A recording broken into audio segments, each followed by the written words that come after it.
oftentimes is not at the forefront of operators' mind, but it really is important for companies to have a strategic partner in place so that they can grow and scale their business knowing that they have something in place in the form of risk management to mitigate any sort of downside, whether it's a liability claim or property damage, property loss, and making sure that they can scale effectively and not be uninsured.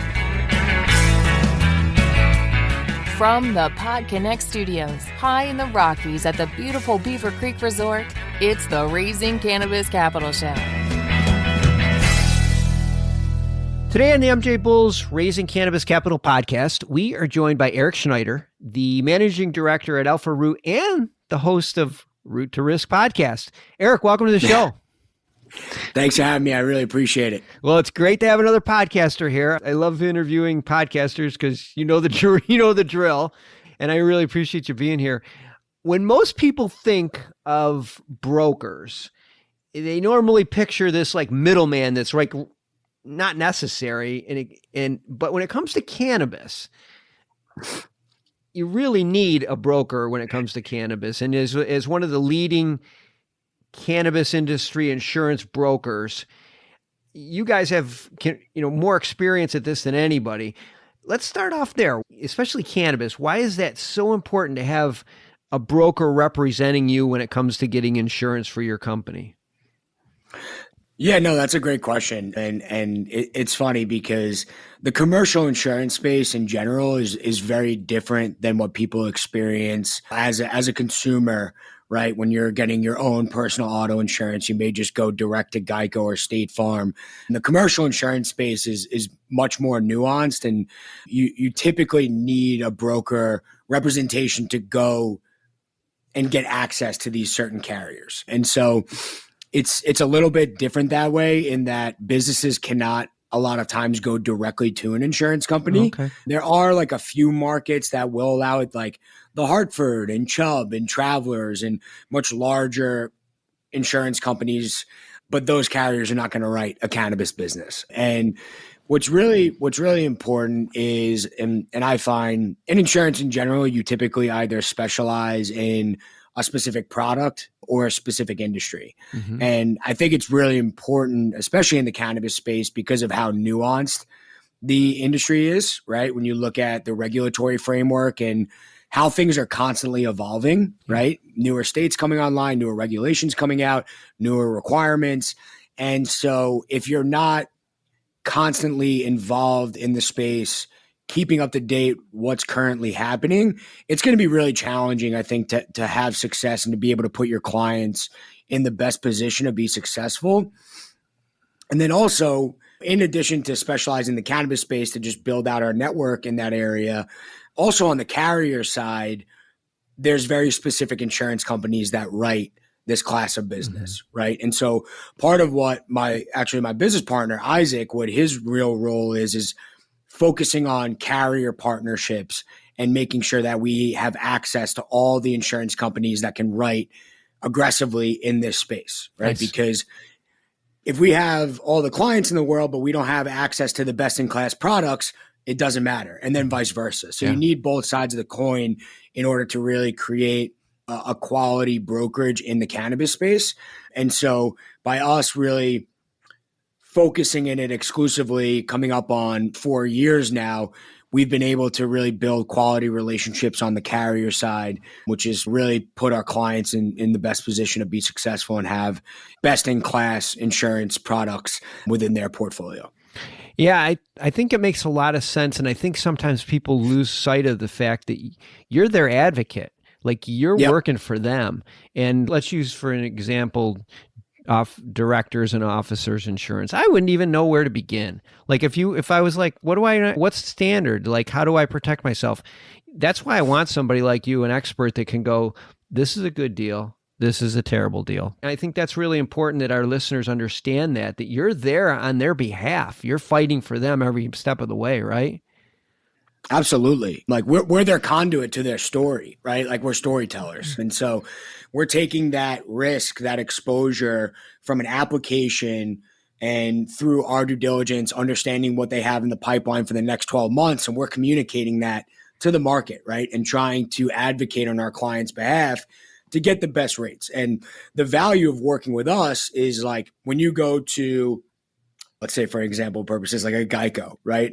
And you're working with an agent. There's a big difference between an insurance agent and a broker. Yeah, okay. And an agent can only sell a product from that specific company, right? So a Geico agent can only sell Geico products, whereas working with us as a broker, we have access to multiple different markets simultaneously with that single application. So then we're able to create leverage and negotiate on behalf of our clients, right? So when we get one quote back, maybe we have an indication that's higher and we say, hey, look, XYZ carrier quoted at this level. They're offering these terms.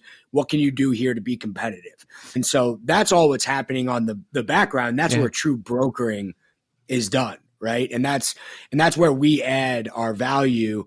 And especially on certain products like directors and officers insurance, which can be very, very expensive in the cannabis space, especially for plant touching companies, given the regulatory exposure, especially if you're a public operator, right? And there's a lot of nuances to that as well, because with public operators, you actually have to place typically the D&O policy in Canada, because that's where the holding company is situated, because due to the regulatory framework, if you're a plant touching business in the United States, you can't be listed on the New York Stock Exchange or the NASDAQ.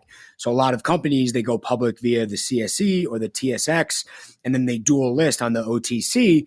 And so there's a lot of different nuances that come with that placement. And so working with us, we're really there to take that burden off of your plate, right? We obviously need information in the form of an application in order to be able to go out to what we call market. We say go to market, meaning that's us reaching out to different insurance companies to look at getting multiple quotes back. And then what we also try to provide, and I think a big stigma with insurance is just transparency, right? And that's why people, the biggest term is shopping, right? I want to shop around, and we hear it all the time. And I think there's just a big misnomer, and what we try to do is to create a level of transparency with our clients so that they feel comfortable and confident that they are getting the best product for their business. And how we do that is we'll provide a marketing report that shows, hey, look, we received 2 to 3 options. These are all the other insurance companies that we reached out to. This was their response. Maybe they declined because they're not super competitive in that state. They couldn't be competitive on pricing. They declined because of XYZ reasons within the business. And so then we're able to show, hey, we received these 3 options. This is what we recommend. These other 2 options, this is why they're on a below tier. Maybe they are more expensive, have, more limiting exclusions. But then also on the other side, it's like, hey, look, we also did reach out to 10 to 15 other insurance companies. They just weren't willing to play ball. And I think that's really important for our clients, for them to feel comfortable. Like, I need to make sure I'm getting the best price for my business, because we understand that insurance at the end of the day is a very important aspect of the business. It oftentimes is not at the forefront of operators' mind, but it really is important for companies to have a strategic partner in place so that they can grow and scale their business, knowing that they have something in place in the form of risk management to mitigate any sort of downside, whether it's a liability claim or property damage, property loss, and making sure that they can scale effectively and not be uninsured. One of the first things you said, though, was you tell this story. You tell your customer's story to the different brokers. I mean, that's the real key right here, especially in cannabis, because like you said, it's very nuanced, and every state's different. Some municipalities are different, and the companies that operate within those all have their own story, and somebody needs to tell them. It's not one size fits all, and I think that's the key to this, what you're doing. We're cutting it close on time, but I always want to ask, when you think of cannabis businesses, most people immediately go to dispensaries and they go to grow facilities, and they forget about sort of the nuts and bolts, as you referred to, the picks and shovels of the industry, in which you guys are one of the insurance. That's like one of the foundational of all businesses. Is it just seems like such a great investment. If you were a person that's looking to invest money, those would be the type of businesses that you'd want to get into because they're just steady, nice dividends every year. So I asked this with everybody: is Alpharoot a company that's going to be raising money, or are there opportunities for investors to get involved with Alpharoot? There's opportunities to get involved in the form of investment, but we're not directly raising capital right now. We were actually acquired back in 2021 by a much larger publicly traded brokerage firm called Baldwin Risk Partners. They're actually traded on the NASDAQ. The ticker symbol is BRP.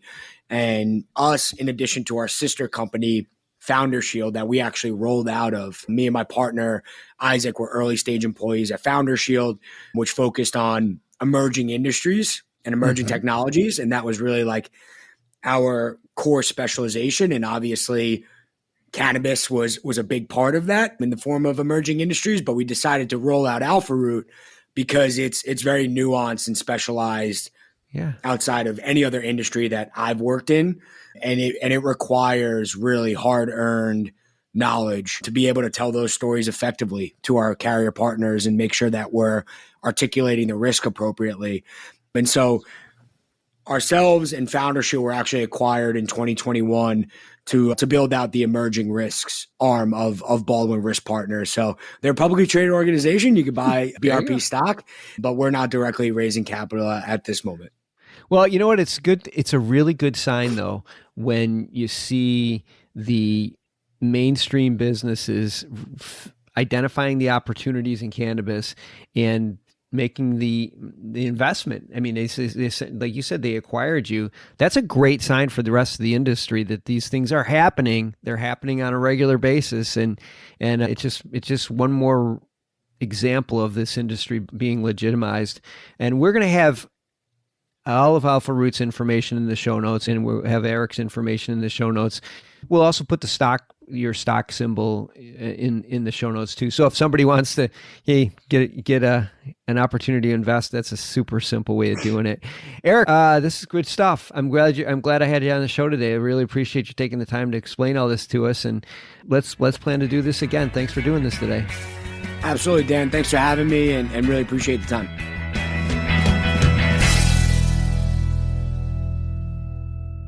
Thanks for listening to today's show. To check out more great cannabis podcasts, go to PodConx.com. Here's a preview of one of our other shows. Cannabis Health Radio is a podcast about stories from people around the world who have used cannabis to deal with serious ailments, many of them life-threatening.